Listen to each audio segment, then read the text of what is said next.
Ay, thank you kay Sir RJ, no? Ay, thank you sir. Kung sino yung gustong mag-avail dyan.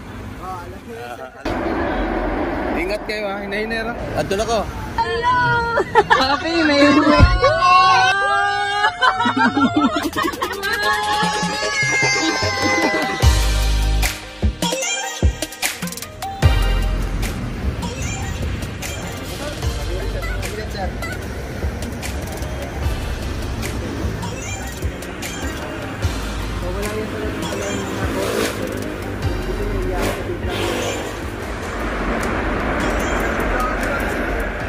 Naulanan lang naman yan talaga sir. Galit. Tapos ayan sir, nakasil yung ano natin. So hindi yan makagagalaw sir. Sa water lang naman yun sir. Yan sir. Abali dito lang. So para maiwasan yung overshoot natin sir, yung active device expander. So yun tayo sir sa ano. Ayun sir, brake fluid mo rin. So maintain mo lang lagi sir.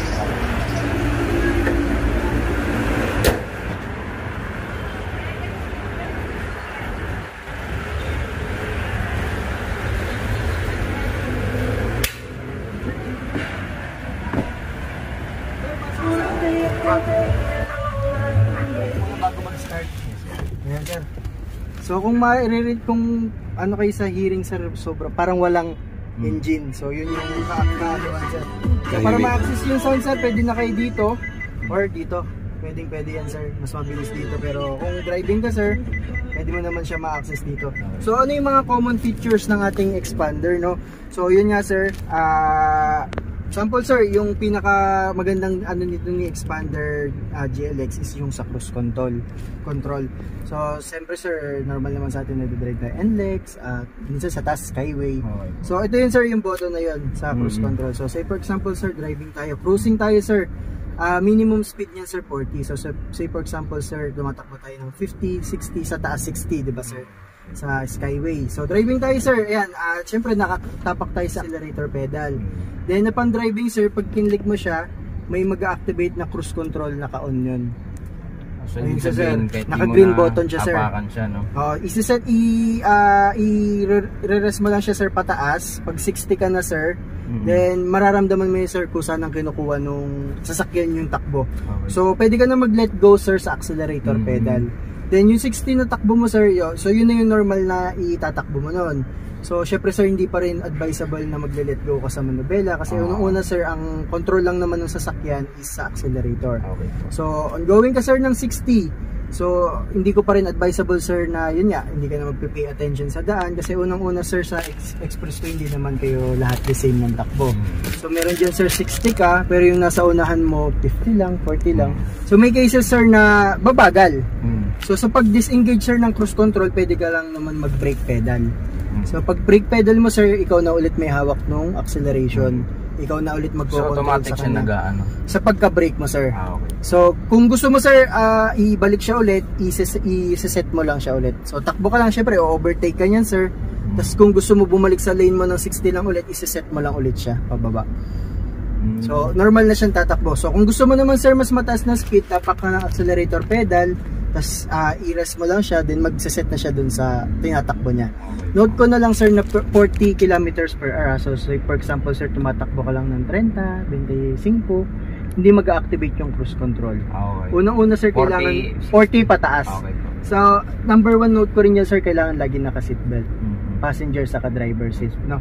So yun lang naman yun sir sa regarding sa cruise control. Basta magagamit mo siya sir, very beneficial siya kapag expressway, skyway, NLEX, long drive, yun beneficial siya sir. Pero note ko na lang din talaga, hindi advisable always, hindi palagi.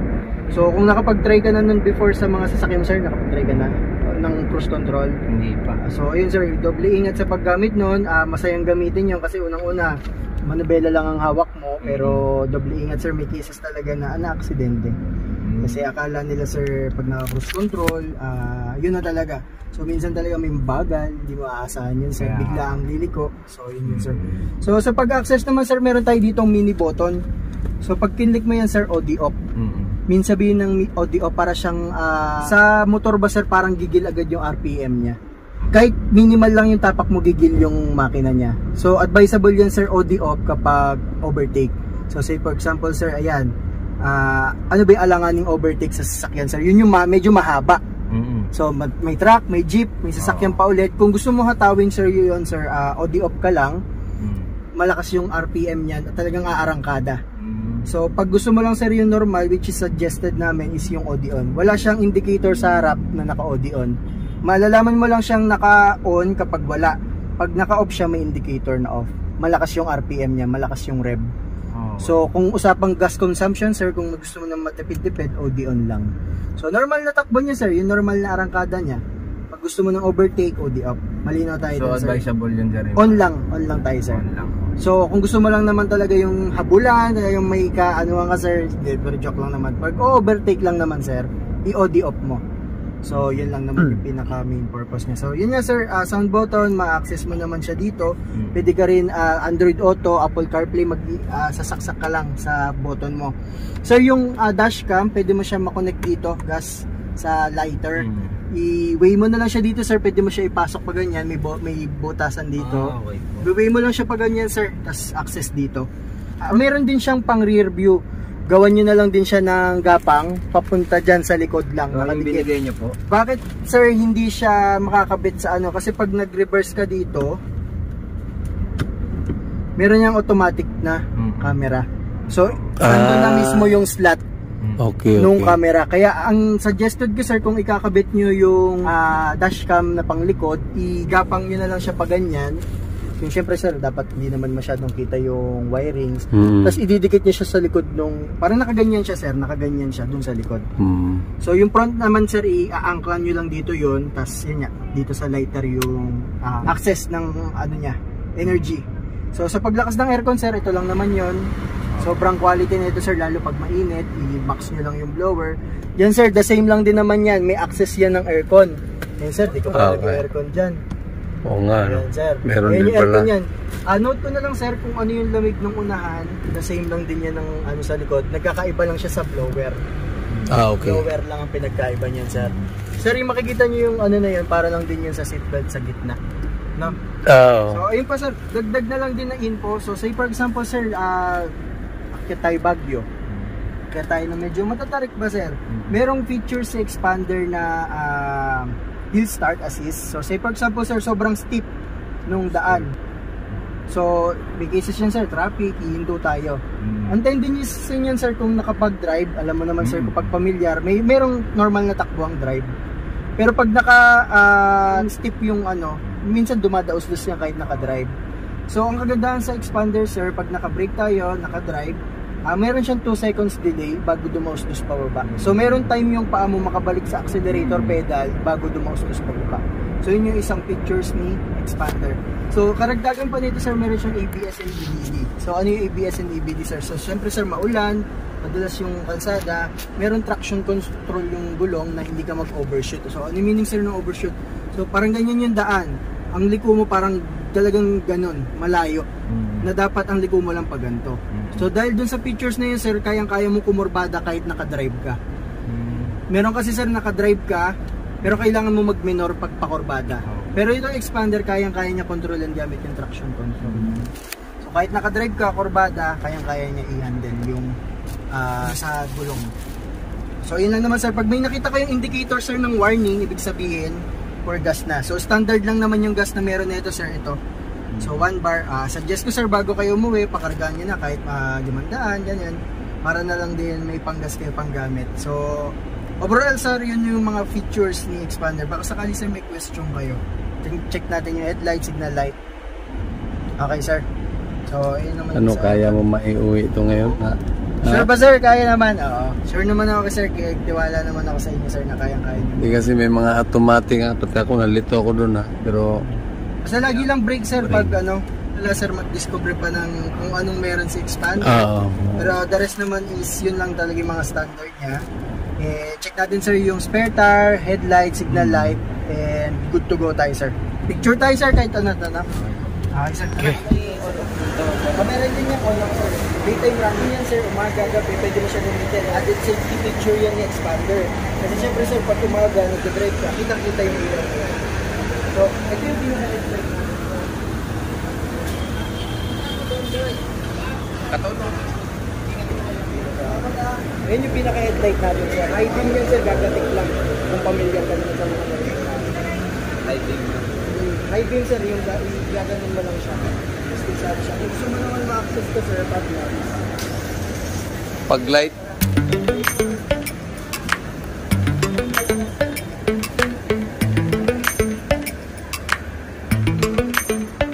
Lately, I've been lying to myself. No, I need to get some help. Hoping you could save me, baby. Put our pictures on the shelf. Swore I'm over you, oh well, it's not that easy. Waking up in this place all alone, staying up night and day on the phone. I need me to be whole again. Thought you were the piece missing. No, no, you're not the one. No, no, no. I'm moving on, admitting we're done. Lately, I've been trying to fix the mess, get myself up out of bed, but I'm feeling empty. Maybe I need to try something else. Get you out of my head. You can't save me. No, no. You're not the one. No, no, no. I'm moving on, admitting we're done. That's what you got me thinking lately. Do it somehow, but I'll get through it somehow. But I'll get through it somehow. You're not the one. No, no.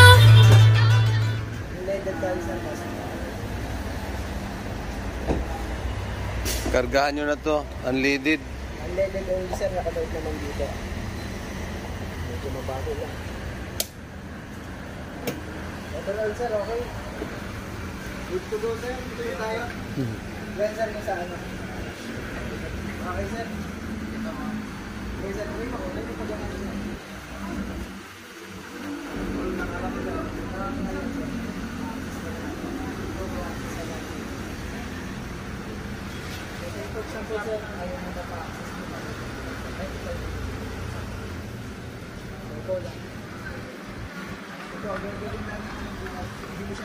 Pwede mo siya ganyan eh, pero may access ka na ganyan.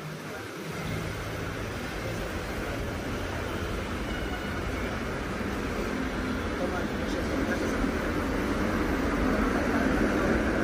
Yes sir, ito. Good size sir. Picture na tayo sir. Sige, picture.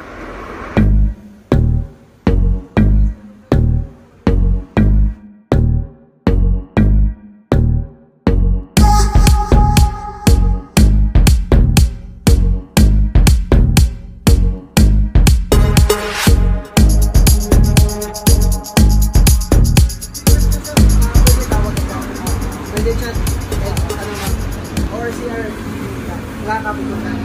ID mo na. Ay, thank you kay Sir RJ, no? Ay, thank you sir. Kung sino yung gustong mag-avail dyan, Alam niyo alam nyo na. sir. Congratulations sir. Thank you. Thank you po. Ano, kaya?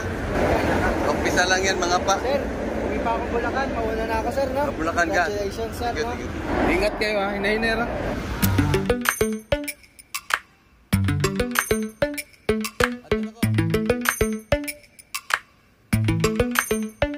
Lately, I've been lying to myself.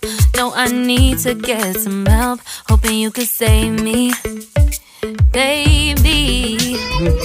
Hello! Happy amazing!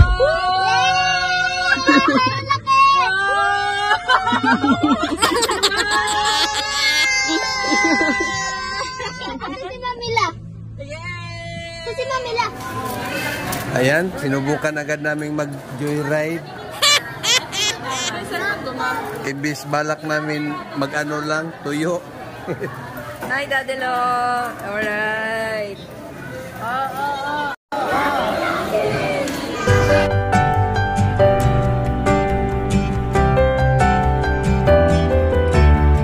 Alright.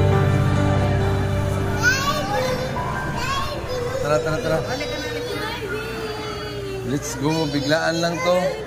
Tara, tara, tara. Biglaan lang to kasi pasok na bukas.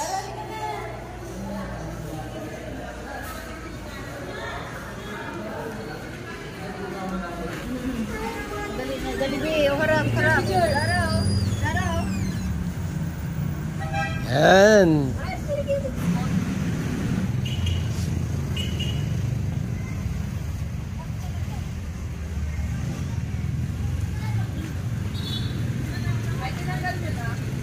Tinanggal na niya yung plastic.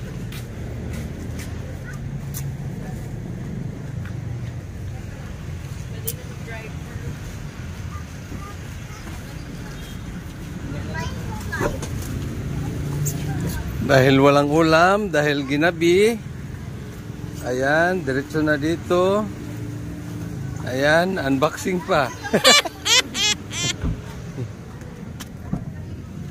Yeah. Unboxing. Oops, wow. Wow. Say wow. Ah, Oops. siniksik. Oops. O, doon na lang sa bahay. Oh, saka na yung iba. Ano mo? Wait lang, mahirap kasi tanggalin doon. Yan. Ang taray ng idon. Yan, may car ang idon na. Doon na. Oh, yan. Ang aming Dara. Ayan o, nakahawak ko nila. Ayan. Kaya kailangan talaga namin ng car, guys, kasi yung mga bibi namin, oh, ayan. Urong ikaw, Bi. Saan to? Hirap na hirap siya. Saan to matingog man? Tingog na siya? Nakataas pa yung paa. Kasyang kasya talaga kami dito. Oh. May charger. Ayan, oh. No, may charger pa. Super automatic siya. Ganda ng car ni ano. Ganda ng car ni Bundidot, ah. Di ba dumaan dyan? Pwede dyan? Ikot siguro doon, oy. Di ah. Drive-thru yan, yung mga mag-order. Ito tayo kumain eh. Hindi ka makalusot pag doon ka lalabas. Kasi, di ba, waiting sila. Oh, let's go na. Let's go na. Let's go na kami. Hihi. Happy ba ang mga bibi namin? Happy ba? Happy ba? Happy. Naka-seatbelt na kami nito. Ang aming Dayan, happy ba dyan? Oh, naka-seatbelt na to, guys. Sakto-sakto lang talaga kami dito pag nakalabas na si Tito Ting. Ayan, oh. Ayan, oh. Bibi, nakalak na din pinto. Wow. Bagay ba tayong may kotse? Bagay ba yung mga mukha na to? Kinantsawan ako ni Dayan, mukha lang daw akong napadaan dun sa ano, Kami sa pirma ni Papa eh. Pirma ko, guys, hindi matanggap-tanggap. Kasi mismo BFS ng Toyota naka-approve. Halo? Sapo. Wow! Galing na magbilang ng aming bibi, ah. Ulit. 5. Sapo.